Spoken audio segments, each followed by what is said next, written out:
bottles in this bitch, 100 models in this bitch. We gon' party like we won the fucking lotto in this bitch. Living reckless, yeah, we know your crew can't hang. We in the section, throwing up them hundreds like it's change. Popping bottles in this bitch, 100 models in this bitch. We gon' party like we won the fucking lotto in this bitch. Living reckless, yeah, we know your crew can't hang. We in the section, throwing up them hundreds like it's change. I dump it on them when I spit, this shit gets hot like a sauna. I'm Jeffrey Dahmer, where I eat it, ain't got time for no drama. I'm packing llamas, hollow points to take them out, I can promise. I'm making commas, used to busting fucking tables, I'm honest. I'm used to trauma, coping with it, lighting up marijuana. Sip up my demons, rolling up on them inside of Impalas. And when I'm fed up, know them demons gon' be good as a goner. Like dinosaurs in that comic, came down and took out the mama. It's fucking lava with me and Simba, Hakuna Matata. Like who'da thought I got inspired by J. Cole and Nirvana. I'm like Muhammad Ali, knocking haters out the pajamas. See, I'm a problem, the way I do it, I strike them like mama. See, I'm an old What up, everybody? Complimented with the rhythm and the dope flow. I'm up like Drake in that album, ain't no it. OVO. And fuck the opening slot, bitch, I'm the whole show. So let these hoes know, it's rap. Popping bottles in this bitch, 100 models in this bitch. We gon' party like we won the fucking lotto in this bitch. Living reckless, yeah, we know your crew can't hang. We in the section, throwing up them hundreds like it's change. Popping bottles in this bitch, 100 models in this bitch. We gon' party like we won the fucking lotto in this bitch. Living reckless, yeah, we know your crew can't hang. We in the section, throwing up them hundreds like it's change. She just wanna throw some ass, stop frontin'. Baby, please show me something. She just wanna throw some ass. Yo, yo, yo, yo. What up, everybody? Everybody can hear me? Everything sounds good, man. What up, David? What up, Maria? Finally made it. Cheers. Cheers.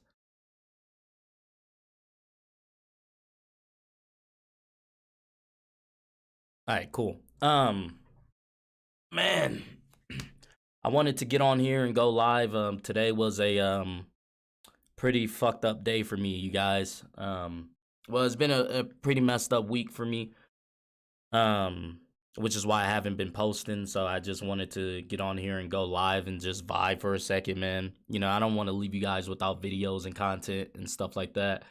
You know, and you guys always give me a good vibe, man. So, you know, I love hanging out with you guys and doing these live streams and just, you know, sipping on a red cup, you know, and just doing our thing, man. I'll be all right. Flying Phoenix, I'll be all right. You know, just some mental problems, you know, nothing that I don't usually deal with, you know. But we got some more scary stories. We got Mr. Ballin'. We're gonna have a good time, man. I'm gonna be on here for like 2 hours. So y'all tell y'all people, man. Y'all tell all your friends to come join the live, man. Come talk with your boy. Come vibe with your boy. We got kind of like a different setup. I ain't got the earphones in, so you might hear a double with the voice of the video. So if you guys do, just let me know, man, and I'll try to fix that. But we here, man. We here. Let's get it, man. Shout out to everybody in the chat. Shout out to everybody watching. Man, you guys are the GOATs. Let's go. All right. All right. So this is her evil plan. Put her on death row. Mature audience only. Now, man, when it says that in the title, you know it's going to be something crazy. So I can't wait to jump up in it, man, and see about this fuckery going on. This story is going to be painful to listen to. It's a horrific tragedy, and there's really no other way to tell it without it coming off that way. And so viewer discretion is advised. But before we get into today's story, if you're a fan of the strange, dark, and mysterious delivered in story format, then you've come to the right place because that's all we do, and we upload 3 or 4 times every week. So if that's of interest to you, please go into the Like Button's favorite music playlist and replace all of the songs with the Kids Bop version. Shout out Ashley. Also, please subscribe to our channel and turn on all notifications so you don't miss any of our weekly uploads. All right, let's get into today's story.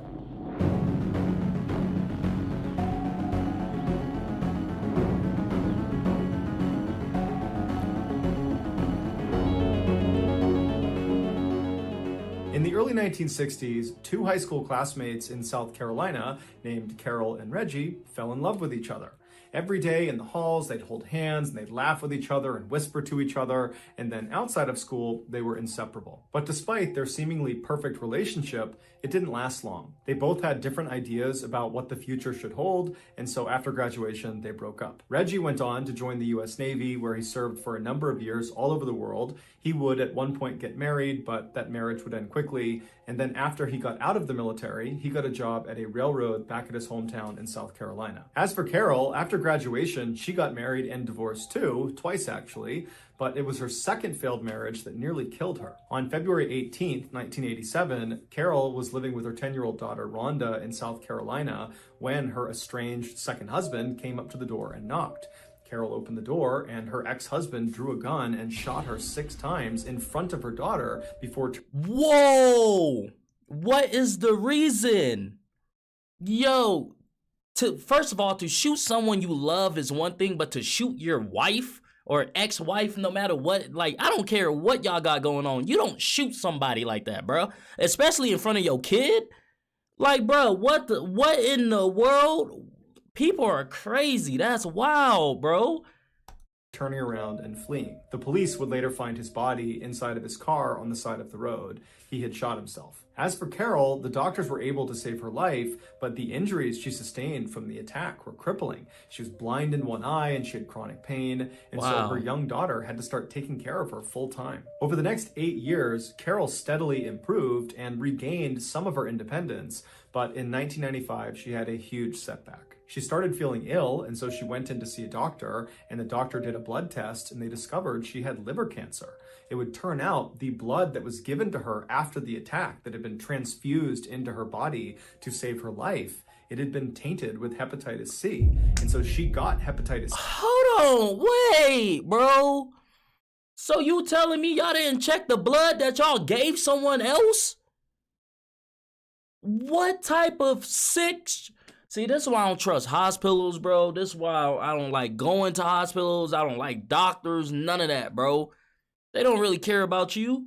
That's crazy. You would think, you would assume all that blood would go through testing and stuff like that. How did that blood end up getting through testing? Like, and now she has to deal with liver cancer because of your mistake, basically? Come on, bro. That's crazy. That's crazy. C without realizing it, and because it had been untreated, it led to liver cancer. Rhonda remembers when her mother came home after being given this terrible news, she just sat down and was silent for a minute, and then she just kind of muttered to herself, I just can't get away from this man. He's killing me all over again. But despite being dealt such an unfair hand in life, Carol was determined to not let her injuries or her illness define her. And so she went out looking for a job that could accommodate her physical limitations, and she found it. She was hired as a part-time customer service rep for a television cable company. She was very happy about this job and very proud of it because it was the first time she was working after the attack, and so for once it felt like her life was going back to normal again. A few years later, in 2000, when Carol was working at the cable company, her phone rang and she answered it the way she answered every other call, but the voice she heard on the other end, she immediately recognized. He introduced himself as Reggie Sumner, and so Carol asked him, are you the Reggie Sumner from 1962 at Garrett High School in South Carolina? And he said, yeah, that's me. And Carol said, I'm your ex-girlfriend. We dated in high school. And so it was this incredible reunion, this totally chance phone call. And for the next hour or so, they just chatted on the phone about everything from their kids to their relationships they've been in to what they're up to now. I mean, they had a lot to catch up on since they hadn't seen or heard from each other in nearly 40 years.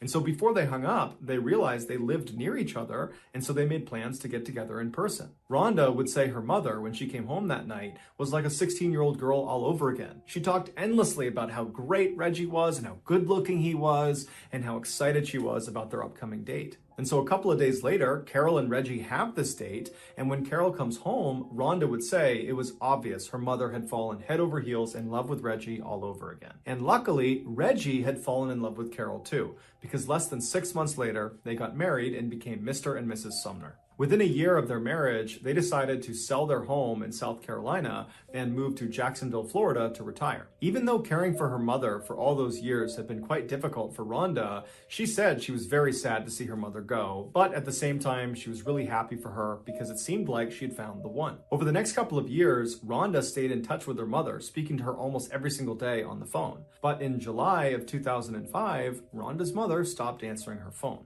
At first, Rhonda wasn't that concerned, but after 24 hours of not hearing from her mother or from Reggie, she did get concerned. Because even though Reggie was able to care for Carol, he wasn't in the best shape himself. He had debilitating diabetes, and he had recently broken his leg, and so was largely confined to a wheelchair. And so if they were to leave their house for an extended period of time, they wouldn't do it without asking for help from Rhonda. And so over the next couple of days, Rhonda incessantly called her mother and called Reggie, but she never got through to them. And so finally, after almost 72 hours of not hearing from them, she decides to just hop in her car and drive the 4 hours to Jacksonville to check on them personally. When she got there, she saw her mother and Reggie's car was not in the driveway like it normally would be. And so Rhonda went up to the front door and she knocked and she's yelling for her mom, but nobody's coming to the door, even though lights are on inside the house. And so Rhonda eventually tries the handle of the door and it's open. And so she opens it up, she steps inside, she yells again for her mom and for Reggie, but no one yells back. And then she sees their beloved dog, Mikey, that they brought everywhere with them, was still in the house. And so she's thinking, where would they have gone without bringing Mikey? And so Rhonda continues to walk through the house into the kitchen. And when she gets there, she sees on the table are 2 plates of food where the food looks like it's a couple of days old and it's just sitting on the plate like they had been eating it and then just abandoned it there. And then in the sink are all these dirty dishes. And then on the stove are half-cooked pots of food. And Rhonda knows her mother is an extremely tidy person and she never would have left her house with dirty dishes and food out on the table. And so red flags are going up for Rhonda. But what ultimately sealed the deal for her was when she turned and looked on one of the counters, she saw the cell phone that Reggie and Carol shared was still sitting there along with Carol's purse. And then next to that was both of their medications, which was Reggie's insulin and Carol's liver cancer medication, both of which were life-saving and needed to be taken every single day. There's no way they would have left the house without those things. And so Rhonda immediately calls the Jacksonville Police Department and she files a missing person report. And before long, the missing couple's story is all over the news and all of the networks are asking people if they have information to come forward. But no one came forward. And so the only lead the police had was to track down the Sumner's car, which was missing from their driveway when Rhonda showed up at their house. So the police shared the description of their vehicle all across the state, and very quickly they got a hit. The car had been found abandoned in a Florida town about 1 hour west of Jacksonville. It had been parked in this semi-forested, very secluded area off of a dirt road, and there was nothing inside of it, but they saw the battery had been taken out, leading some of the officers to speculate that perhaps the Sumners really had just driven away from their home without telling anybody and then ran into car troubles. But that theory would quickly be thrown out the window when 5 hours later, the Jacksonville police received a very strange phone call. The man who called in said he was Reggie Sumner, and he said he had seen the news about him and his wife being missing and that was just totally not true, that in reality they had left, but they were just fine and they'd be back soon. The police are immediately suspicious of this person. They don't think it's Reggie Sumner because, for one, he sounds like a young man and Reggie is a 61-year-old. And so the voice didn't really line up. And just the way he was talking about this disappearance like it was no big deal, that also just didn't really make sense. And so one of the officers asked Reggie, "Are you with your wife, Carol?" And he said, "Yep, I'm with her. Here she is." And so a woman hops on the phone who says she's Carol Sumner, but she sounds far too young to be Carol Sumner, who's 61. This sounds like a 18, 19, 20-year-old girl. And she too just reiterates that everything's just fine and they've gone out for a couple of days. There's nothing to worry about. And, you police can stop looking for us. And so after this call ends, the police at this point are convinced that this simply cannot be Carol and Reggie. But to make sure, they call in Rhonda and they have her listen to the recording of this conversation with the so-called Reggie and Carol. And right away, Rhonda says, "That's not my mom and that's not Reggie." And so at this point, the police assumed that these two people who called in pretending to be the Sumners they probably kidnapped had them. something to do with the disappearance of the real Sumners. And so while they waited... Criminals are stupid, first of all, man. Why would you call a police station pretending to be someone that you... I don't know if they kidnapped them. I don't know what... I don't know. We're going to find out. But why would you call in pretending to be someone else trying to take the trail or the scent off of you. Like that to me, that's stupid. To me, that writes, hey, I'm over here, come get me. You know, I did this, come get me. And even if you had no part of that and someone was just like, yo, you call in and go and pretend to be these people, man, you stupid as well. You know, you just putting the cops on your trail. People, criminals, man, they not the smartest. For the trace on this phone call to come back, which would give them information about who was calling and from where, the police decided to investigate another angle. The police looked at the Sumner's bank statements and they saw their bank card had been used at an ATM in South Carolina after the Sumners had been reported missing. And so they called that bank and they asked for the CCTV footage from that ATM. And when they watched it, they saw that it was not Carol or Reggie Sumner withdrawing funds. It was some unknown man in his early 20s. Right after this discovery of this unknown man, the trace from the phone conversation with the imposter Sumners came back, except it was tied to a fake name at a fake address. So that wasn't helpful to the police in their investigation. However, when they went through this cell phone's call logs, which they got with the phone trace, they saw whoever owned the cell phone had recently placed a call to a car rental company in South Carolina. And so the police call this car rental company and they speak to the manager and they're able to figure out that somebody using this cell phone number had indeed called and had rented a car, and the car they rented matched the description of the car the unknown man was driving in the ATM surveillance footage. But this car had been rented to a woman. Her name was Tiffany Cole. The rental company told police that all of their cars had satellite tracking information built into them. And so police were able to use that information to track Tiffany's rental car to a motel in South Carolina. The initial thought was that maybe the Sumners are being held against their will in this motel. And so very quickly, a police force was organized,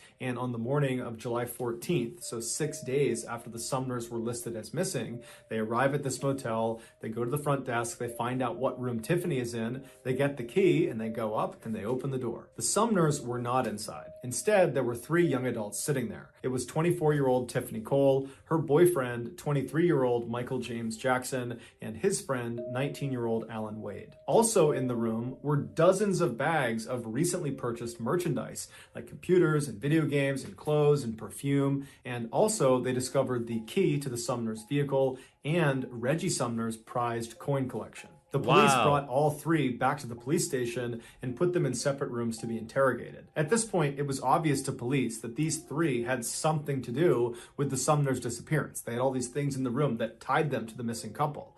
And so now the police, as they interrogated them, it was not so much about connecting them to the Sumners as much as it was about helping them find the Sumners. At first, all 3 of them either didn't talk or were totally uncooperative. But under intense questioning, Tiffany cracked a little bit. She said that they had robbed the Sumners, but nothing more. They didn't do anything else besides rob them.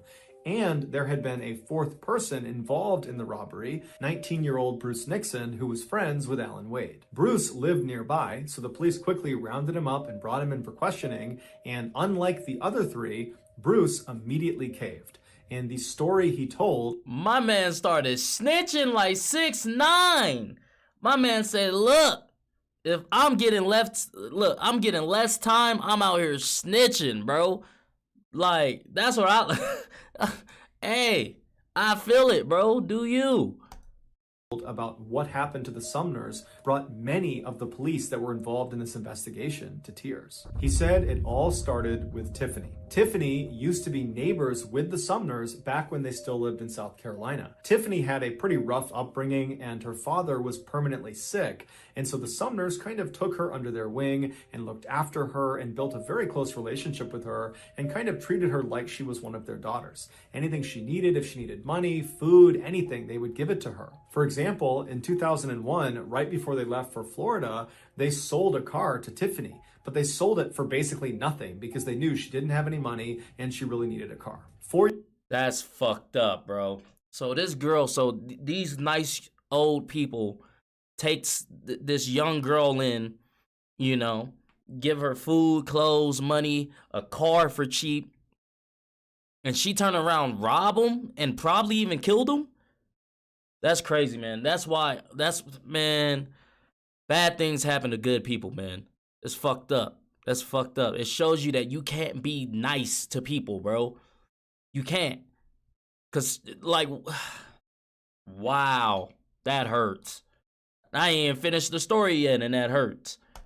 4 years later, in June of 2005, Tiffany was partying in Jacksonville, Florida with her new boyfriend, Michael James Jackson, when they got kicked out of the house they planned on staying in for the night. And so now they don't have a place to stay, they don't have any money, and that's when Tiffany remembers the Sumners had moved to Jacksonville, and they would always help her out if she needed anything. And so the two of them drive to the Sumners' house in the middle of the night, they haven't called them, and they just knock on the door, totally uninvited, and Carol comes to the door, and when she opens it, she sees Tiffany, and immediately she's like, "Oh my goodness, I haven't seen you in so long. Come in, come in. Who are you? Oh, Michael, great to meet you. Come on inside. I'll get you food. We'll get you fed. What do you need? What can we do for you?" And so that's when Tiffany explains to them that their plans had kind of fallen through and they didn't have a place to stay that night, and would it be possible to stay with them? And so Carol and Reggie right away say, "Absolutely no problem. Tiffany, Michael, you guys are guests here. You're welcome. Stay as long as you want." And so that night, Carol cooked a big meal for them and they all sat down at the table. And at some point, Carol and Reggie talk about the sale of their house in South Carolina. And somehow it came up that they had made $99,000 in profit from this sale. And they were so happy about it because now they could really retire comfortably. And so as soon as they said that, Tiffany and Michael shot glances at each other because they knew they had to come back and rob them. The next morning, Carol and Reggie got up early, they made coffee and they made breakfast, and they were hoping that Tiffany and Michael would stick around for the day and spend some more time with them.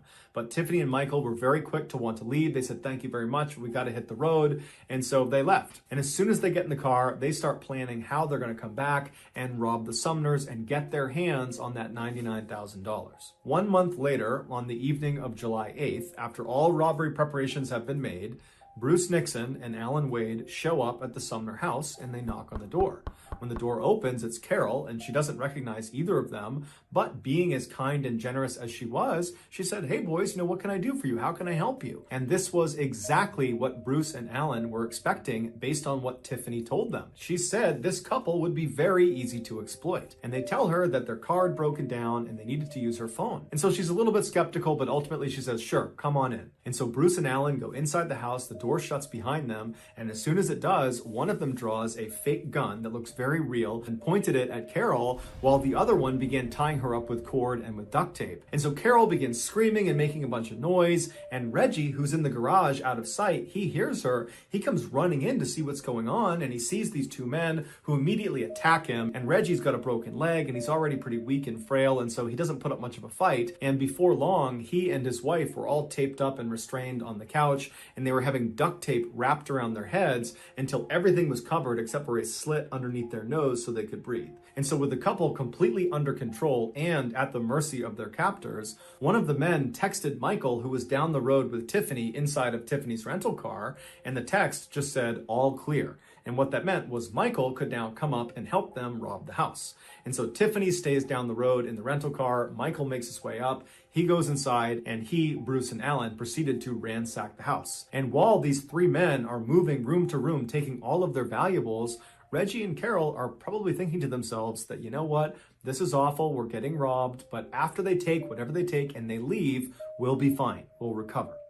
But when these three men finished taking all of their valuable items, they decided that they would also take Reggie and Carol. So they stood the couple up and they marched them into the garage and they put them in the trunk of their own car. At this point, Bruce left the Sumner's house and went down the road and got in Tiffany's rental car, and Michael and Alan, they got into the Sumner's car, and the two cars met up on the road and then drove 40 minutes northwest just over the border into Georgia, where they found this access road and they went down it until they reached this very secluded section of forest. This was not just some random spot in the middle of the woods in Georgia. This was a pre-selected spot that Tiffany and the others had been out to 2 days earlier to prepare it. And what they had done to prepare was to dig a grave for the Sumners. Michael and Alan, in the Sumners' car, drove up right next to the gravesite, while Tiffany and Bruce came up right behind them. And once they had all stopped, they got out of the car and they went right behind the Sumners' car and they popped open the trunk. It's believed the temperature inside of that trunk was well over 100 degrees. And so Reggie and Carol were sweating profusely, and the sweat had caused their restraints to slip off their wrists and slip down off their face. And so the two of them were found holding on to each other and crying and praying. Seeing how weak they already were, the group decided they did not need to put new tape around their wrists or their face. They weren't going to go anywhere. And so they grabbed the two and they pulled them out and dumped them on the ground. It was probably around this time that the Sumners realized Tiffany was one of these 4 people that was doing this horrible thing to them. And I can only imagine the heartbreak they experienced. Bruh, the pain, bro. The pain, that shit's hurting my heart, bro. Wow, this beautiful couple opened their home, their whole life to this girl, and she was ultimately their demise. That's heavy, man. That's heavy. Girl that they took in under their wing that they thought of as a daughter was betraying them in such a heinous and horrible way. But there was no time to feel upset about it, because as soon as they were dumped on the ground, Michael grabbed Reggie and kind of threw him over to the side and said, "Sit down, don't move, or I'm going to kill you and your wife." And then the others grabbed Carol and dragged her away from her husband over to the edge of the grave, where they literally ripped the jewelry off of her face and off of her body. And then after all the jewelry was gone, they pushed her into the grave. Then they walked over to Reggie and dragged him over and threw him in with his wife. As soon as the couple was in the grave together, they repositioned themselves so they were both sitting up, one in front of the other, with Carol behind Reggie, and she threw her legs and her arms around Reggie, just kind of clutching onto him, and she buried her head into his back and she began crying. The original plan, apparently, had been to take the Sumners and put them in this grave and pretend like you were going to do something to them to scare them into giving up all of their information, all of their banking information, and anything else that was valuable. And it worked. And so as Carol is crying into Reggie's back, Reggie is pleading with the group. He's pleading to them, "Let me give you everything I have. Whatever you need, it's yours." And so Michael said, "Give me all your ATM bank card numbers, give me your PIN numbers, everything." And so Reggie did. He gave him all the information he could possibly give to him. And then, for some reason, despite the fact that at this point, the group has taken everything of value from this poor couple. They have extracted all the valuable information they could possibly get from them. Despite that, they decide that that's not enough. They need to kill the Sumners, and they need to kill them in the worst way imaginable. They need to bury them alive. Wow. For hours, the group slowly, shovelful by shovelful, filled in this hole with Reggie and Carol sitting at the bottom begging for their lives. But the group didn't care at all. They just kept shoveling dirt down on top of them until the dirt and mud had gotten up to their necks, and the weight of the dirt was pressing in on their chests and was making it really hard to breathe. And so as Carol and Reggie are feeling this happening to them, they can feel themselves being crushed under this weight. Their cries for help become more and more desperate, but more spaced apart, because their breathing at this point is so labored, it's so hard to get a full breath that they're conserving their air at this point. And then at some point, as the dirt crept closer and closer to their mouths, they had to tilt their heads up to try to get a good breath of air. But when they did that, they began shoveling dirt directly onto their faces, causing them to choke and gag. They're inhaling this, and it's becoming nearly impossible to catch a breath. They're dying at this point. And so finally, another layer of dirt was thrown on top of them, and they disappeared under the soil. But their sounds didn't go away. They continued to whimper and make sounds as more and more dirt was put down, until finally they had filled in the hole, and they began packing the dirt down with the backs of their shovels. And they could hear underneath the soil still the sounds of this couple dying. This was a slow and horrible death. After the killers were done, they left the site and they took the Sumner's car and they dumped it in Florida, where it was ultimately found. And then they all piled into the rental car. They went to an ATM and pulled some of the Sumner's money out, and then went on a spending spree. Here is a photo of Tiffany celebrating just hours after killing the very people that had taken her in. That's sick, bro. That is sick. You know how heartless you gotta be? Fuck a death row, dog. Bury that bitch alive. Do what she did to them. That's what I say, bro. That pisses me off. Wow. She took advantage. She manipulated. And she killed this innocent, beautiful couple. That hurts, bro. That hurts. That is disgusting. Disgusting, bro. Hard to watch. Hard to listen. You know? Like I said, fuck a death row. Fuck a death row. Bury her alive too, bro. Rest in peace to that couple, man. and treated her like a daughter. After their autopsies, the medical examiner explained that both Reggie and Carol had dirt packed into their nose, into their mouths, in their throats, in their stomach, and in their lungs, meaning their actual cause of death was being buried alive. In exchange for telling investigators what happened and for leading them to the gravesite where the Sumners were, Bruce Nixon was spared the death penalty and given a life sentence. As for Michael, Alan, and Tiffany, they were all sentenced to death. So that's going to do it, guys. If you found the secret in today's... Sick. Disgusting, bro. Like I said, bury them alive, bro. Bury them alive. Fuck a death row. Fuck a life. Bury them alive. Drown them, bro. Put them under the jail. Let's bury these people under the jail, bro. All that. That's crazy, man. Rest in peace to that young couple. That beautiful, beautiful couple, man. That's why you can't trust people, bro. That's why I don't trust anybody, man. That's crazy, man. That's crazy.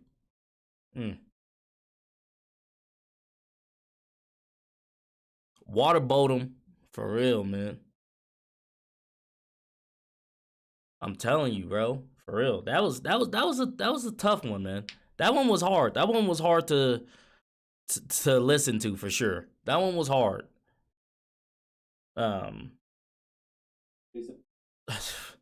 Wow. Just wow. Like, I don't even know what to say, y'all. Like, that's crazy. But we got some more stories, man. We got the most terrifying killer.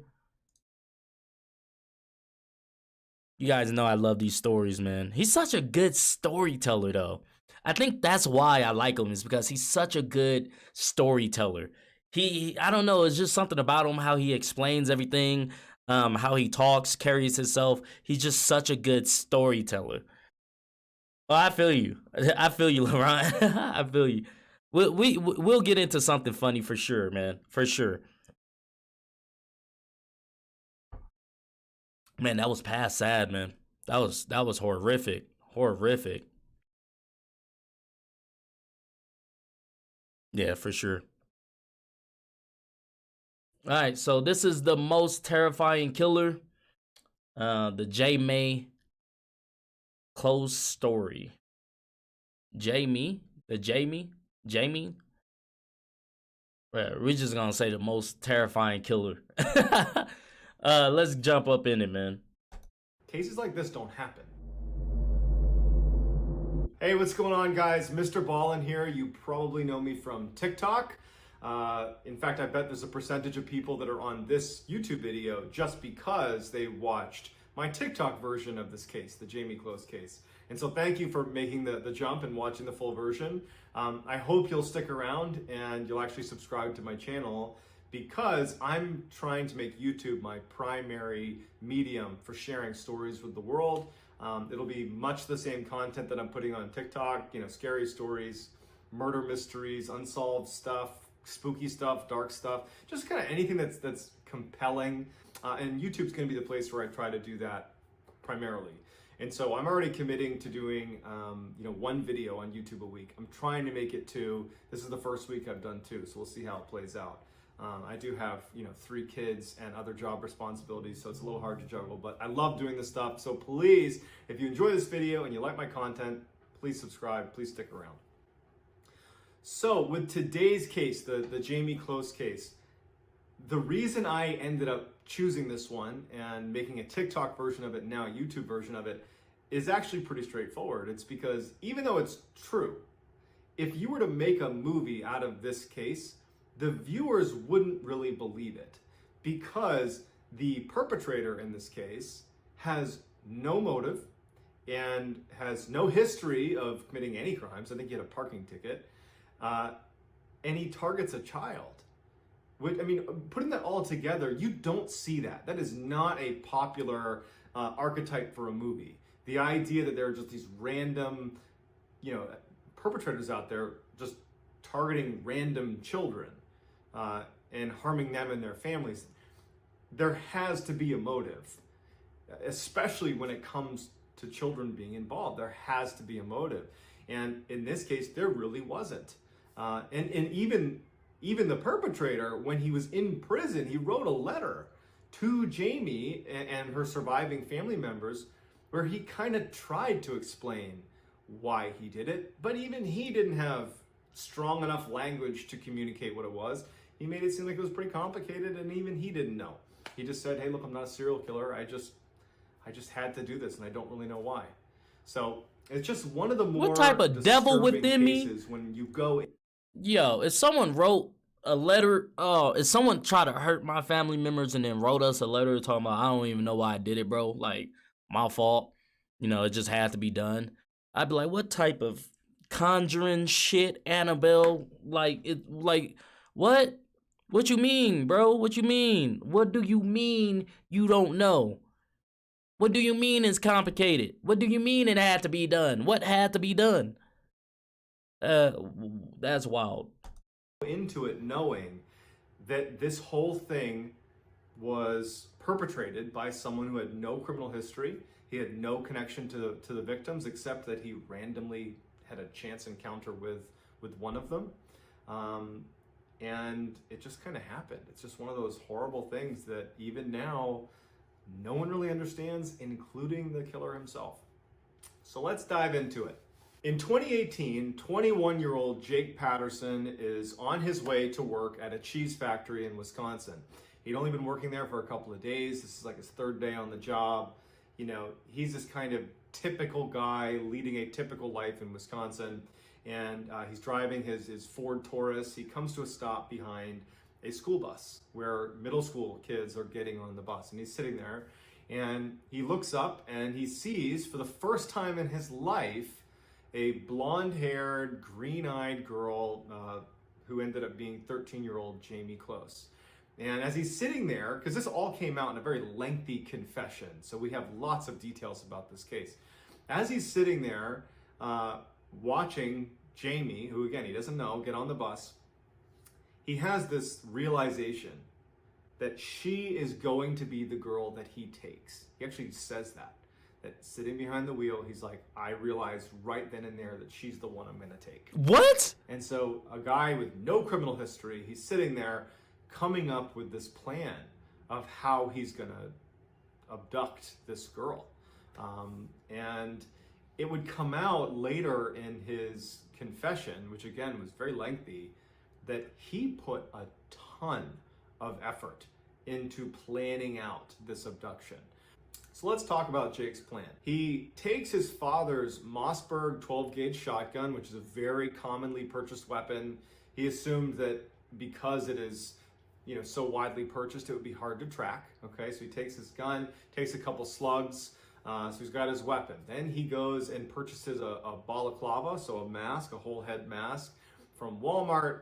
He shaves his head, shaves his beard so that there wouldn't be any hairs, for forensic evidence at the crime scene. This is all so premeditated. He went out and purchased gloves and wiped his gloves all so they wouldn't have prints on them.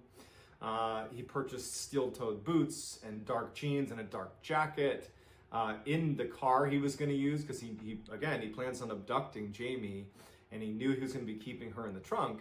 He cut the cord inside of his vehicle. It was when you press this button inside the car, it would open the trunk. Basically, he didn't want any access to the trunk unless you had the key. So he cuts that cord. He disconnected the dome light inside of his Taurus, his Ford Taurus, to try to better conceal him when he's in the car. I mean, this guy, he's really thinking hard about how he's gonna do this. He knew he was gonna go in that house, he's gonna take Jayme, and he had his big plan, right? 2 separate times, Jake tried, unsuccessfully, to abduct Jayme. He drove to their house the first time, and there were cars in the driveway, so he got spooked and he leaves. He comes back and he's about to drive up the driveway when lights come on, so he leaves again. But on October 15th, 2018, he was, unfortunately, he was successful. It was around midnight when Jake Patterson rolls into the Closs family's driveway. The lights in his car are off, the headlights are off, and he rolls into the driveway. And inside of this very modest home, Jayme was sleeping with her dog, Molly. And Molly hears the car pull into the driveway and starts barking. Wakes up Jayme. Jayme looks out, she sees a car she doesn't recognize, it's the middle of the night, and she runs to her parents' room and she alerts her parents. Jamie's father, James, he goes to the front door with a flashlight. Meanwhile, Denise, that's Jamie's mother, and Jayme retreat into the bathroom where they shut the door.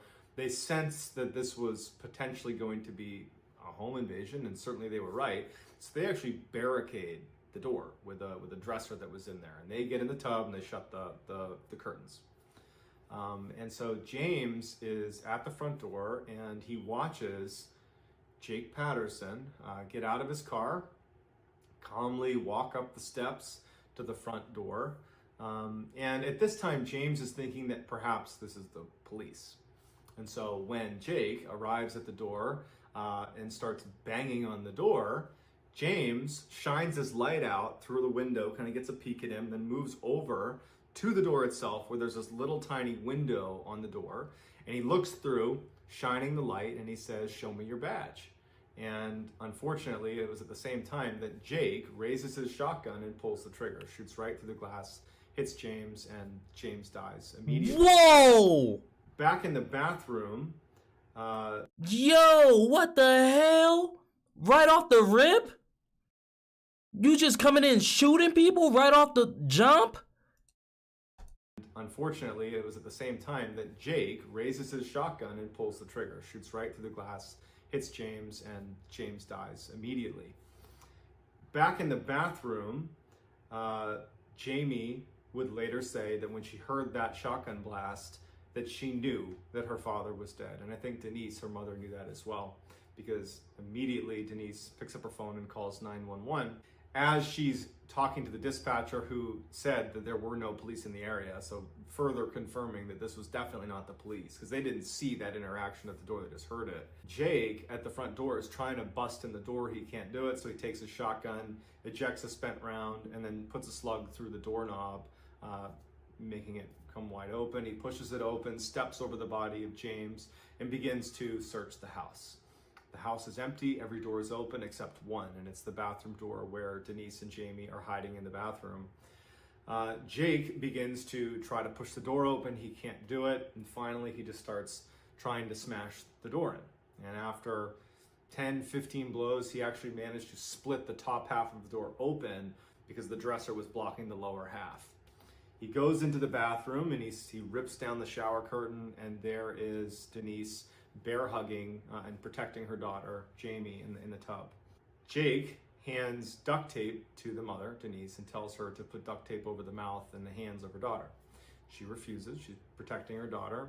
Jake sets his shotgun down, pushes Denise aside, and does it himself. And then, after getting Jayme out of the tub, he picks his shotgun up again, aims it at the mother, turns his head, and he pulls the trigger and he kills the mother. Picks up Jayme, who's only about 5 foot, 100 pounds, and he drags her out to his car, opens up the trunk of his Taurus, puts her in, shuts it, and he's on his way. He was in the house for a total of 4 minutes. He would say in his confession, Jake, that as he's driving away, about 20 seconds after departing the house, he saw all the cop cars coming down the road, and actually police officers would say they remembered a Taurus yielding to the police cruisers as they came in.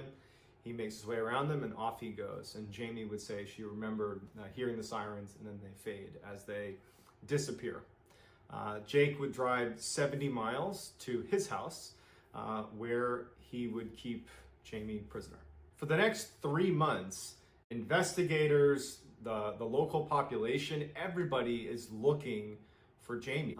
And at the same time, people didn't have high hopes for her safe return. In the vast majority of cases like these, where a child's been abducted, unfortunately, they usually don't get home safe. And so the whole community is just devastated. This is gaining national attention. Everybody's looking for Jayme and they can't find her. The whole time, she was being held 70 miles away in Jake Patterson's cluttered, kind of crummy house that was out in the middle of the woods. When they got to his house, he burned her clothes and his gloves and the duct tape. He gave her his sister's pajamas, and then he had her go under the bed, this bed he had in the house, and he barricaded her underneath the bed. And so she had a pillow and a blanket, and she was just underneath this bed.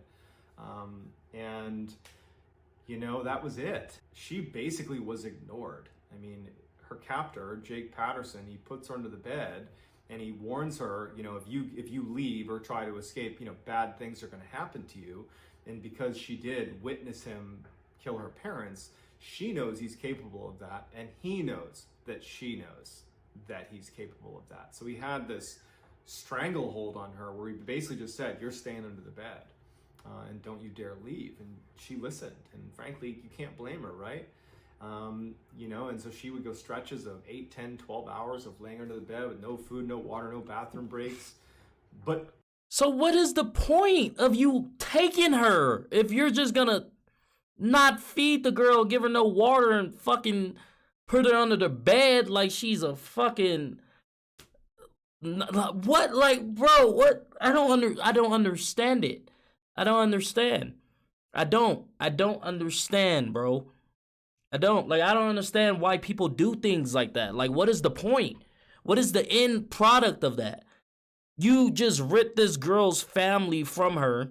Like, her mom and dad is gone. Now she's sleeping under some fucking weird ass bed with no food, no water. For what? For what? For what? Like, what? Like, and like he said in the beginning, like, he can't even explain it. Like, what the hell? Like, come on, bro. Come on, man. Dude, that's crazy. ultimately, she was just kind of ignored. There wasn't really a plan for, you know, what was going to happen when she got to the house. He just kind of neglected her. After 2 weeks where he was really on guard, and he told her that he was keeping a shotgun right outside her door in case anything went down with the police, when no one came looking for them, or when no one arrived at his place, he felt very confidently that he had gotten away with this crime. Wow. To the point where he actually, Jayme would say, he started having guests over. You know, he had friends over, and he just told her, stay in the room, don't come out. And so for 87 days, that's how it was. She just was neglected. This poor girl was underneath this bed, you know, just wondering what the heck's gonna happen, with obviously no time to grieve over the loss of her parents. Mr. Patterson, he really didn't leave the house. And when he did, I think he left one time to visit a grandparent, and he was very aggressive in warning her that he would hurt her if she tried to leave. But for the most part, you know, he didn't leave the house. But you could tell in looking at this case that he became fairly confident that he was just going to get away with this. And so he actually applied for a job. What the He left one morning to go to the interview, and it's kind of funny on his, in a dark way. He wrote on his, what did he write?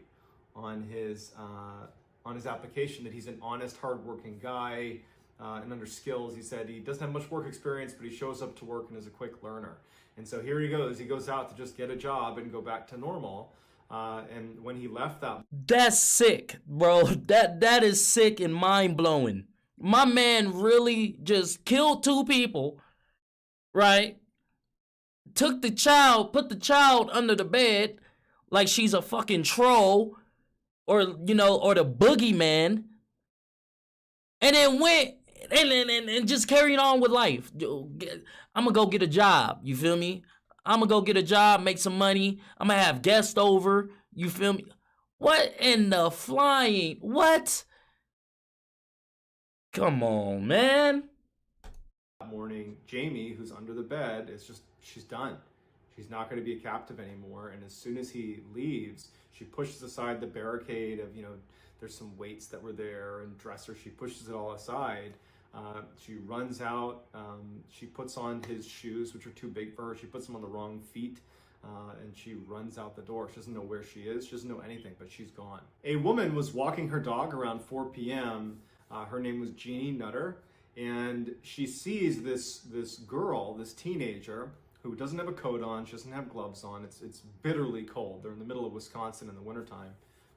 And she sees her coming towards her, and she can tell kind of instinctively that something's wrong. Okay, this is not just, yeah, that's not normal coming down the road. There's an issue here. And as she got closer, and the girl said, "I'm lost, I need help, my name is Jayme," the woman, Jeannie, said that she immediately knew who it was. She lived in the area, and she had seen the posters up for Jayme. She knew exactly who she was. She gave her a big hug and held her and said, you know, I've got you, I'm gonna take care of you. And so holding her closely, she brings her to a nearby neighbor's house. She said, this is Jayme Closs.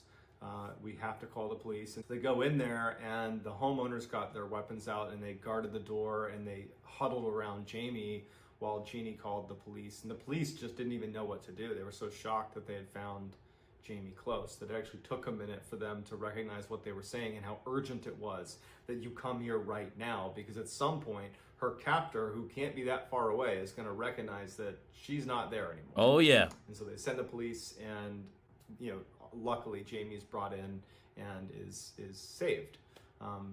Certainly not from the emotional toll, but she's physically safe. Jake comes home from his big job interview, and he sees that Jayme's gone, and he sees footsteps leaving his property in the snow, and he goes out looking for her. And just because this is the way things go sometimes, he was immediately rounded up by the police. They found his car, they found him, and as soon as he was pulled over, he didn't resist. In fact, he immediately identified himself and said that he did it. Jake Patterson was given a life sentence without the opportunity for parole, so he will die in prison. But to this day, kill that man, really bro. Understands how this could have happened. And going back to what I said at the beginning, cases like this don't happen. There's always some reason for a crime such as this. We can't, as human beings, accept that some stranger has the ability to randomly target a child and go as far as to kill their parents in front of them and hold them hostage when they have no criminal history. There's no red flags. He happened to see her getting on a bus, and that was all he needed. I mean, how could that possibly be the case? That's crazy. This unfortunate case, it just is. So that's gonna do it, guys. I hope. Bro, I'm sick of the life sentences, bro. Like, kill these people, bro. You feel me? Like, find the most, like, stone them, crucify them. Like, let's go back to the old days and start crucifying people, bro. Because, like, that's sick. Okay, that is sick. That is sick. They should really feel that pain that person has felt, that they inflict on that person. Like, I don't know, man. Maybe I'm crazy. Maybe I'm sick in the head too. I don't know, but I'm just saying they should feel that pain, bro. They really should, because like, what, bro? Better start, man, executions and all types of crazy shit, man. You feel me? Off with your head. You feel me? That's what I'm talking about. Like, all this life sentence stuff, nah. He don't deserve a life sentence, bro. He deserve to feel all that pain very slowly. You know? That's what I think. That's what I think, bro. I don't know. Once again, maybe I'm sick. Maybe I am, man. But that's wild. That is wild.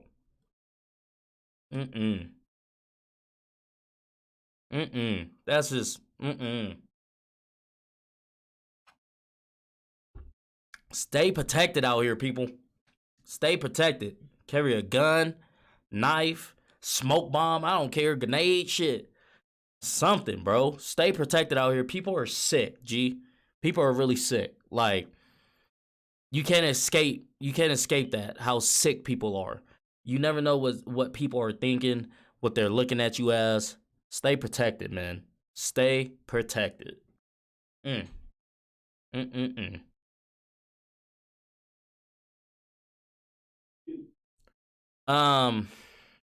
want to switch gears? Do y'all want to still watch these little murder mysteries, scary stories, or ghost stories, or do you guys want to watch something funny, man? Y'all let me know in the chat.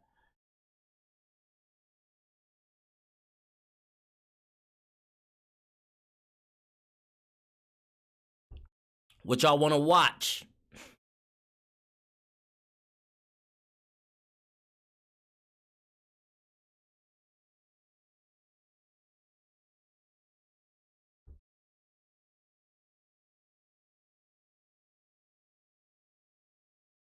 All right, y'all, yeah, y'all, y'all having mixed emotions. All right, Phoenix, later, man. Have a good night.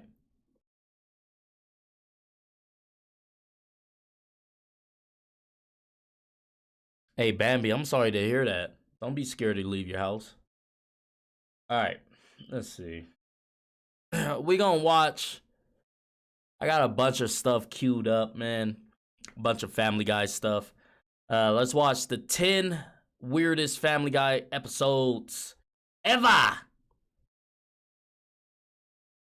Switch it up a little bit, man.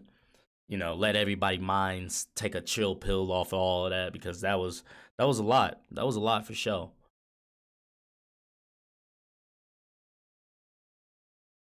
All right, you guys, this is top 10 weirdest Family Guy episodes ever. You guys know I love Family Guy, man. Family Guy is super funny, man. They don't care. They got no boundaries. They overstep. There's no lines when it comes to Family Guy. So let's jump up in it. Wait, what are they doing? I don't know, they're just standing there like zombies. Welcome to Watch Mojo, and today we're counting down our picks for the top 10 weirdest episodes of Family Guy. Look, Bri, that one looks just like you. Well, what are you getting mad at me for? After all, he gets his fat from your jeans, which, by the way, I'm wearing. The real storm's in here. Okay. Emotional storm. For this list, we're looking at the most bizarre episodes in Family Guy history. We aren't necessarily saying that these episodes are bad in any way, they're just really weird. What do you think is the oddest episode of Family Guy? Let us know in the comments below. Number 10, Road to the Multiverse. This is easily one of the most famous episodes of Family Guy, and also one of the most bizarre. Where is my supper? Still in the oven. Will I have it soon? Quite soon. Thank you. You're welcome. Yeah. It concerns Stewie and Brian What the traveling hell? through multiple parallel universes, each of which comes equipped with their own unique theme or idea. Where are we? This is Cohort, Brian. Same year, same time. But in this universe, Christianity never existed. Some of these include a world in which Christianity doesn't exist, and a world in which dogs rule humans. This is my family. My wife, Lois. My son, Chris. Chris, stop licking yourself and come up and say hi. The episode also cycles through various animation styles, with Stewie and Brian visiting a robot chicken world and a world largely inspired by old-school Disney films. The episode is a total trip, in the best and most creative way possible, of course. That's crazy. What type of acid was they doing when they created that? They had to be on some drugs, bro. They had to be on something. They had to. Like, that it seemed trippy. Like, I haven't even watched that episode, and it seemed so trippy. It seems like they were on drugs. They was high. They were definitely high. We all sing with glee, 'cause we all agree it's a wonderful, wonderful day for pie. Number 9, Brian and Stewie. It's not often that Family Guy gets serious. Brian and Stewie is the rare exception. You know, I don't think this is a weird episode. I love this episode because they talked about depression and suicide, and they really brought up some really good points, you know? So I don't agree with this one. I think this was a really good episode. But then again, she did say that, you know, it's not necessarily bad, but I don't think it's a weird episode. I don't.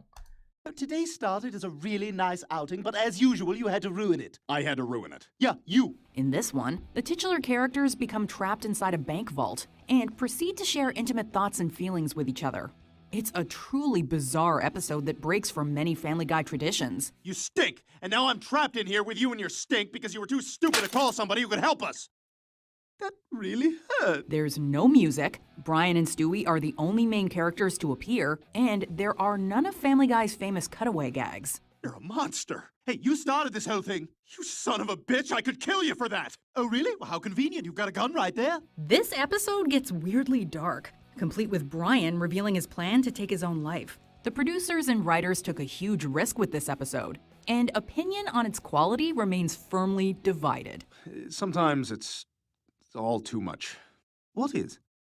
Life, everything. Number 8, Big Trouble in Little Quahog. Yet another episode centered around Brian and Stewie. Season 17's Big Trouble in Little Quahog has the pair shrunk to microscopic size following an accident with Stewie's shrink ray. The two are forced to avoid some violent dust mites and eventually meet a friendly group of water bears. A water bear? What's a water bear? They're predominantly water-dwelling, eight-legged, segmented microanimals. They're also known as a moss piglet or a tardigrade. You can call me tardy, but I'm always on time. When they finally restore themselves to proper size, They inadvertently expand a pair of dust mites and are Yo, that shit. Oh, that would have freaked me. Ugh. Ugly ass boy. Ugh, this is ugly ass boy. Now, son, imagine that. Imagine you just turn around and you see that. What you gonna do then? Call Ghostbusters. That's what I'm gonna do. Get this thing out of here, bro. What the fuck? to proper size. They inadvertently expand a pair of dust mites and are chased around the house before being saved by a tiny Tom Cruise. Tiny Tom Cruise?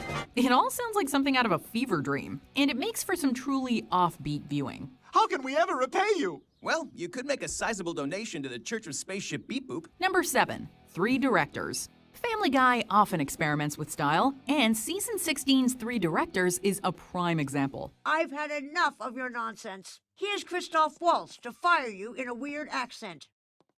You're fired? In this episode, 3 separate storylines are told through the style of 3 distinct film directors.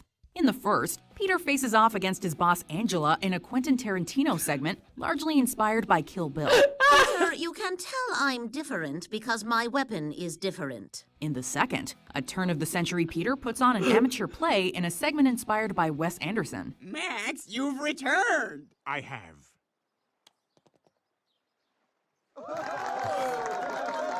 This took a lot of work. In the third and final, Peter battles Decepticons with beer kegs in the vein of bombastic Michael Bay films.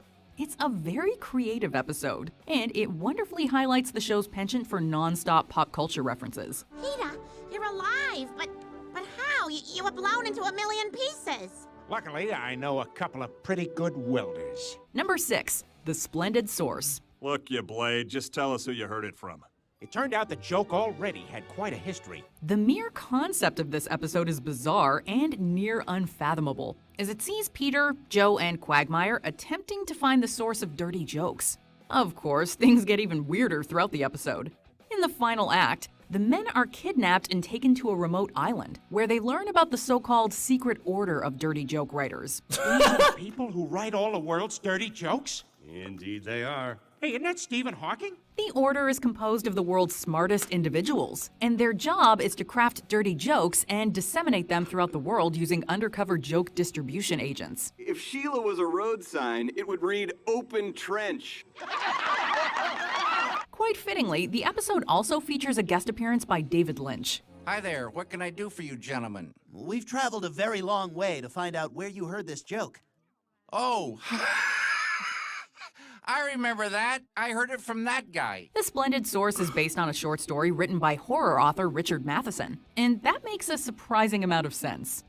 Number 5, Herpy the Love Sore.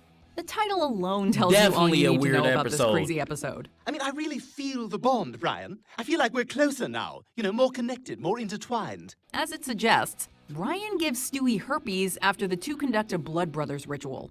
Stewie later learns that Chris also has herpes, which was also given to him by Brian. He knew he had herpes and he didn't say anything. Maybe he was mad I gave him fleas. I don't know. The two then sabotage one of Brian's dates, and the episode ends with Brian telling Stewie not to worry about his new case of herpes, as it will only flare up in times of great stress. It's like your wedding day or a big job interview. Family Guy is no stranger to controversial storylines and jokes, but it seems like a certain line was crossed when Brian gave 2 of his family members herpes. That bastard!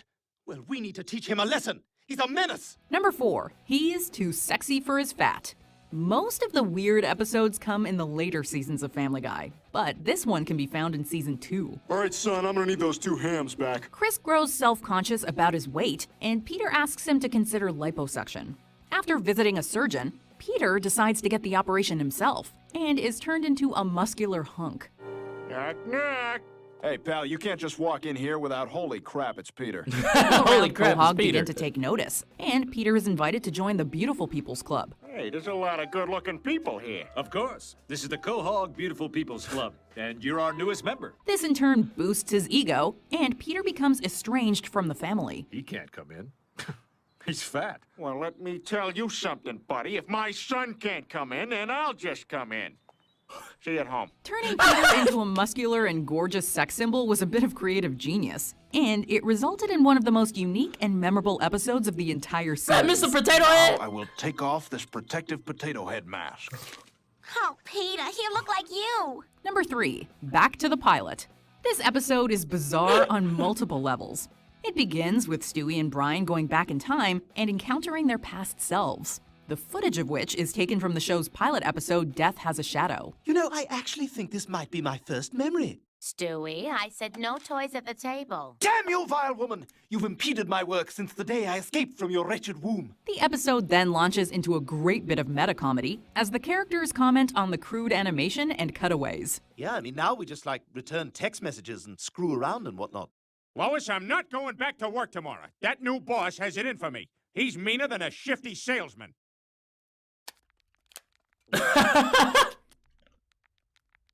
Things get even weirder when Brian tells past Brian about 9/11, resulting in an altered post-apocalyptic future in which America has become embroiled in a second civil war. Freeze, Frogmire! You are out past curfew and therefore in violation of... Yeah, we just entered the weird zone with that one because, huh? Bro, huh? This nigga's... Look at the toupee. He a frog with a toupee. Look at his chin. Yeah.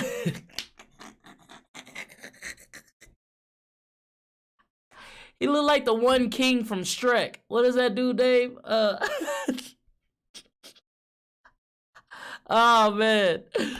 Of local ordinance. Ribbity. Other shenanigans are also included, like Brian becoming the writer of the Harry Potter series. Must be weird hanging out with us muggles, huh, Brian? Yeah?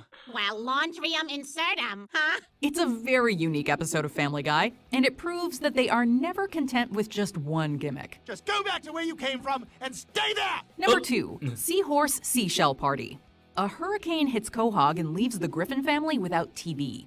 To pass the time, Brian decides to take some mushrooms. It'll be a fun way to pass the time. He proceeds to trip out, encounters various terrifying visuals, and even attempts to take off his own ear. I'm gonna cut my ear off to prevent World War II. Meanwhile, Meg snaps at the family and finally confronts them about their behavior. Is it too much to ask to be treated with a little decency from my brother?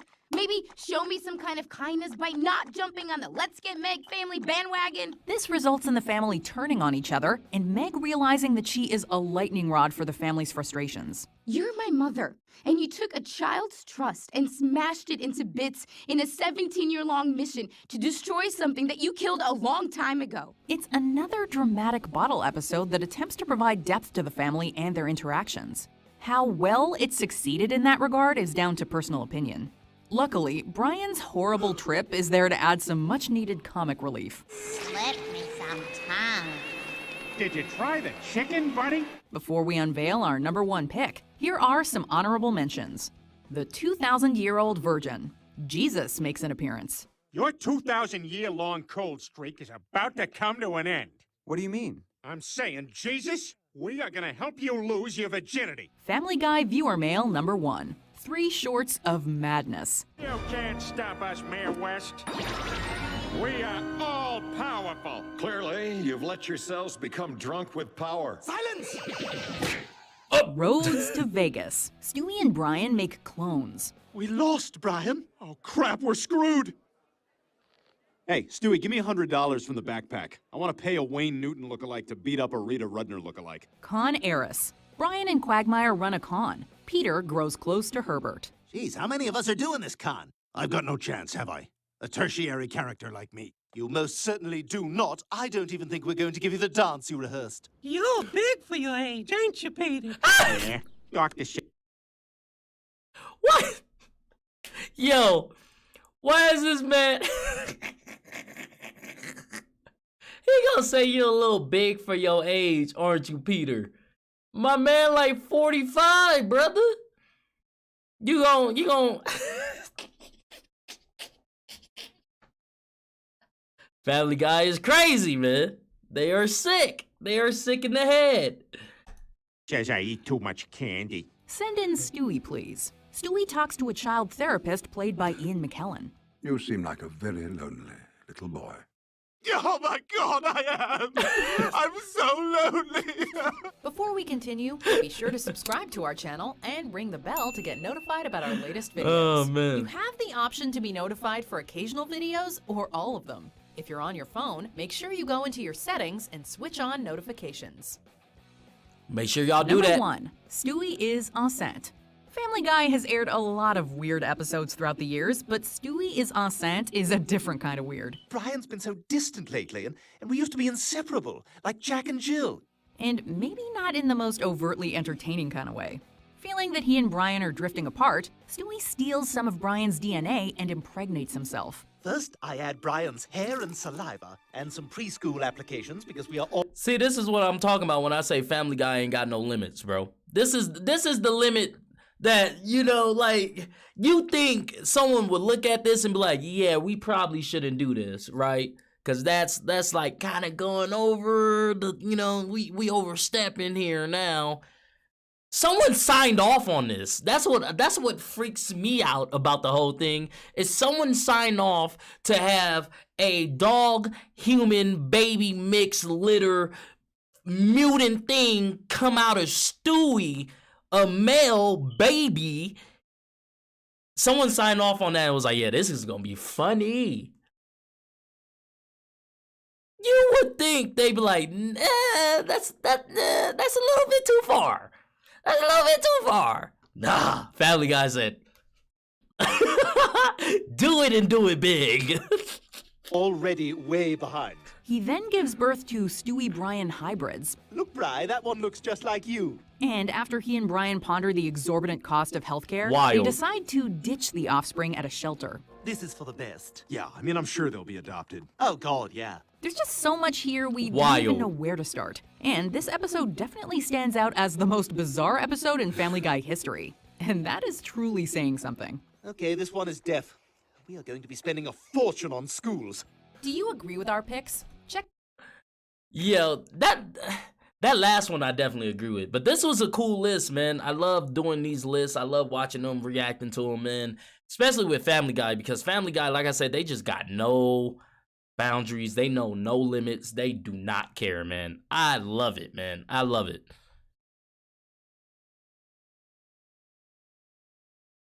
All right, let me see what the chat talking about, man.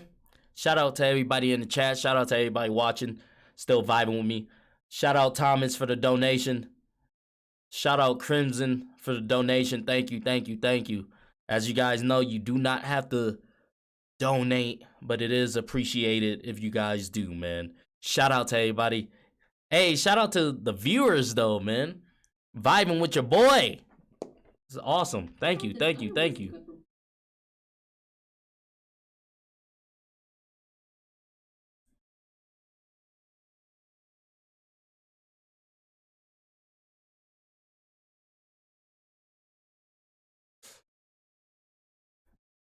Hey, I appreciate that, country. It's always good vibing with you guys, man.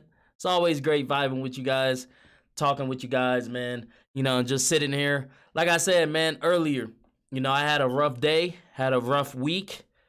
And it's good to kind of get away and just vibe with my people, man. You know, sit here and talk to you guys. You know, I know a lot of you guys watch my videos when you guys get down and stuff like that, and vice versa, man.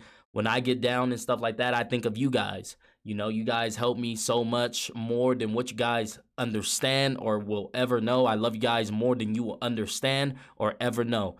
You know, I love you guys, man. You guys are amazing. The best group of subscribers a person can ask for.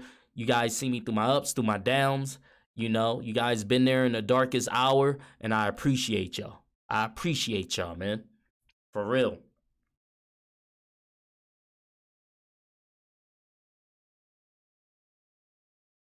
All right. So this is 10 worst things Bart Simpson has done. We're going to switch it up a little bit from Family Guy. Bart, who you guys think will win, Bart or Stewie? Answer that. Y'all comment down below, man. I'm taking Stewie because Stewie just crazy. Bart's kind of more like, he more like a kid. Like, he more like pranks and prank calls and stuff like that. But Stewie, he a straight thug. He pull up on you and shoot. Stewie a thug. So y'all comment down below, man. Y'all let me know. Bart or Stewie? I'm taking Stewie. He can indeed be a bad, bad boy. Welcome to Watch Mojo, and today we're counting down our picks for the top 10 worst things Bart Simpson has done. Oh man, I'm too pretty to go to jail. You don't know how lucky you are.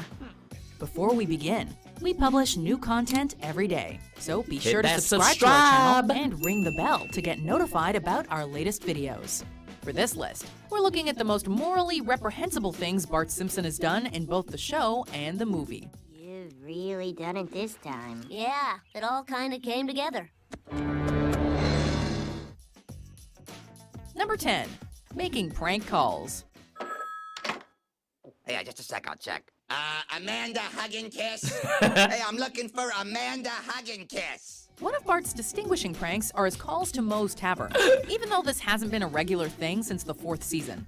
For the few who may not be aware, the joke goes like this. Bart calls Moe's and asks for a silly fake name like Seymour Butts. Hey, is there a Butts here? Seymour Butts? Hey, everybody, I want to see more Butts! Moe then calls out the fake rude name in the bar before realizing it's a prank and getting... I remember Bart had me prank calling people like this, man. I was prank calling Pizza Hut, Domino's, you know, like the mall, just doing the same thing, man. Bart had me doing that. Bart really shaped my childhood in that sense. You feel me? Hey, is your refrigerator running? Because you should go catch it. Very heated about it. When I get my hands on you, I'm gonna pull out your eyeballs with a corkscrew. Yes, the pranks are fundamentally harmless. And really, who hasn't taken part in a good prank call? But poor Moe just wants to run his establishment in peace, without some snot-nosed kid making him feel stupid. My crotch! My crotch! Hey, has anybody seen my crotch lately? Number 9. Exposing himself. I dare you to skateboard to Krusty Burger and back naked. Talk about letting it all hang out. In the Simpsons movie, Homer dares Bart to skateboard completely naked to Krusty Burger and back. Despite initially showing reluctance because girls might see him totes nude, Bart takes off after Homer calls him a chicken. He proceeds to shock the entire town with his antics before we're treated to a full-on, uncensored view of his dingle as well. As funny as the censorship joke is, did we really need to see everything? Mind you, a little nudity doesn't really hurt anyone.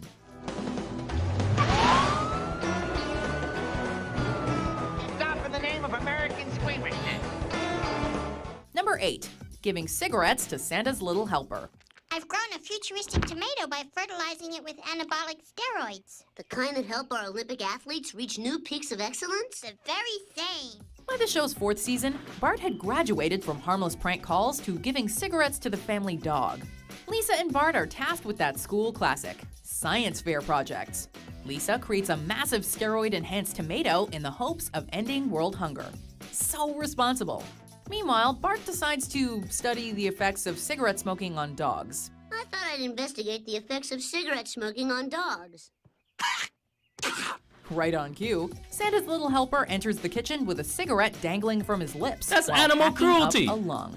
Nothing like giving a dog lung cancer in the name of science. But then again, we didn't expect much more from Bart. Number 7. Burning Lisa's centerpiece. Lisa, my goodness, that's very impressive. It's not a Simpsons holiday without one member of the family ruining everything. And this time, Bart, well, ruins Thanksgiving.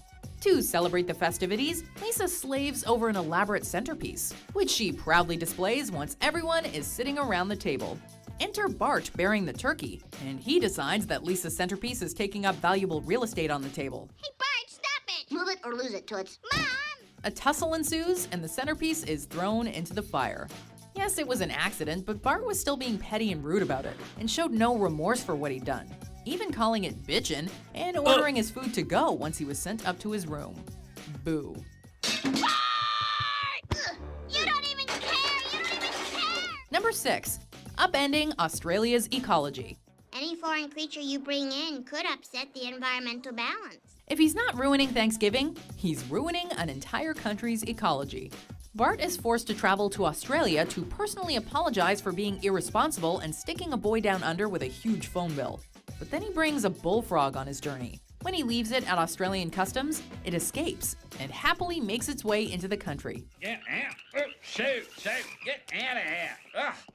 These bloody things are everywhere. The bullfrog then reproduces at an alarming rate, and the army of bullfrogs proceed to destroy the local crops. Of course, Bart and company just laugh about it, detached from the fact that they just single-handedly ruined an entire country. For real? That's crazy. Number 5. Yo, that family is a menace. That family is a menace. They are all sick. They're all sick in the head. They just started laughing about it. Oh yeah, y'all are wild. Y'all not up here. Y'all not fully there. 5. Trying to destroy Springfield Elementary. Destroy the school, eh? That's what I'm talking about. Springfield Elementary is no stranger to abuse from Bart. If he's not using a fire hose to flood the school gym, he's trying to destroy the entire building. While hiding from Principal Skinner, Bart and Milhouse discover that the old trains in the subway system still work. They race down the tracks and cause a tremor, which damages the school's foundation. One more shake, and the whole school could come down. Wanting attention from his parents, who decided to just ignore his behavior, Bart decides to drive the train directly underneath the school in the hopes of crippling the entire building. And he damn near succeeds, too. Of course, the school is destroyed anyway once the flagpole falls on it. So, mission accomplished, we suppose.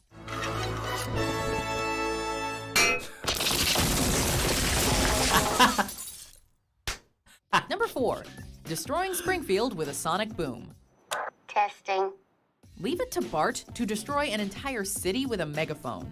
While visiting the police station on a field trip, Bart finds the megaphone. Okay, he's destructive.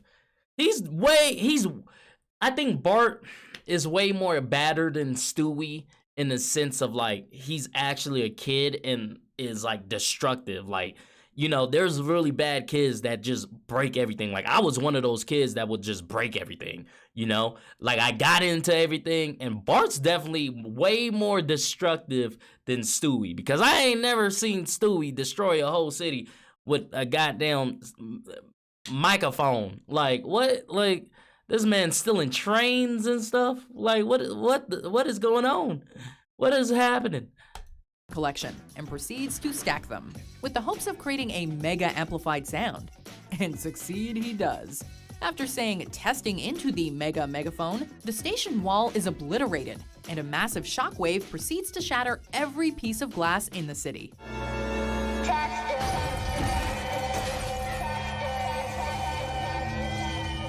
It also leaves the entire population of Springfield deaf and causes a released octopus to attack Professor Frink.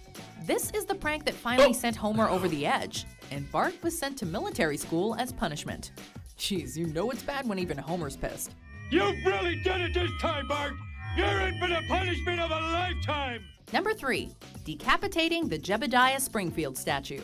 There it is! Fathead! For this prank, we are going all the way back to Season 1. Wanting to impress his new buddies Jimbo, Dolph, and Kearney, Bart uses a hacksaw to decapitate the statue of Jebediah Springfield. The entire town naturally grows resentful of the perpetrator, and Bart finds that even his new rebellious role models are upset. Yeah, I mean, throwing rocks is one thing, but I would never cut the head off of a guy who iced a bear with his bare hands. Petty vandalism is one thing, but cutting the head off a town statue is so out of line and despicable that even the local bullies detest the act. With this, That's how you know it's Bart bad. crossed a dangerous line and went from bratty child to criminal. Well, at least for this episode.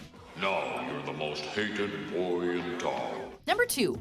Exploiting Skinner's peanut allergy. My allergy is so sensitive, a single molecule would make my throat close like a museum at 4:45. Bart is usually a sympathetic character even when he's at his most rambunctious. But this was truly a new low.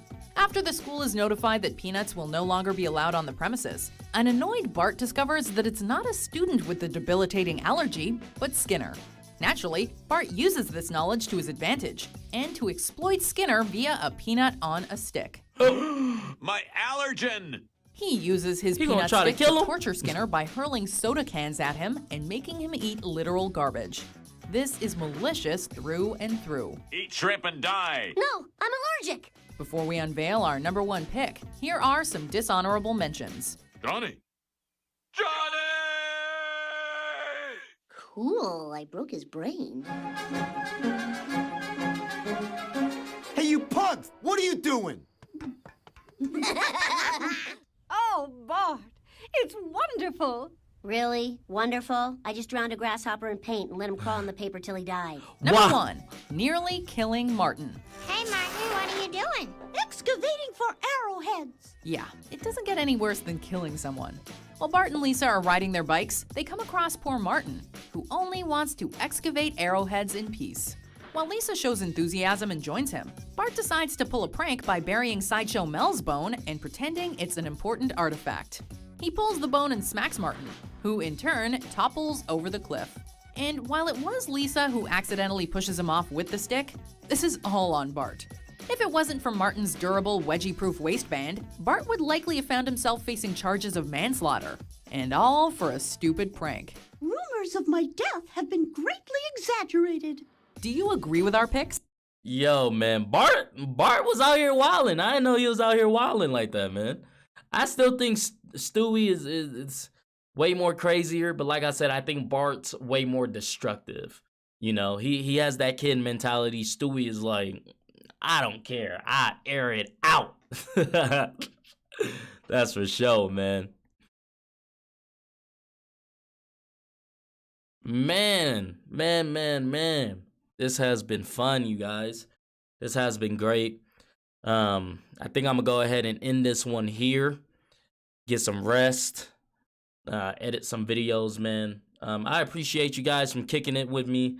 I appreciate everybody that donated, everybody that's in the chat, everybody that is watching and just vibing with me, man. Like I said, you guys are awesome. You guys make me feel so much more better. I love you guys, man. You guys have a beautiful night. Sleep well. And I'll see you guys next time. Peace. Run it back.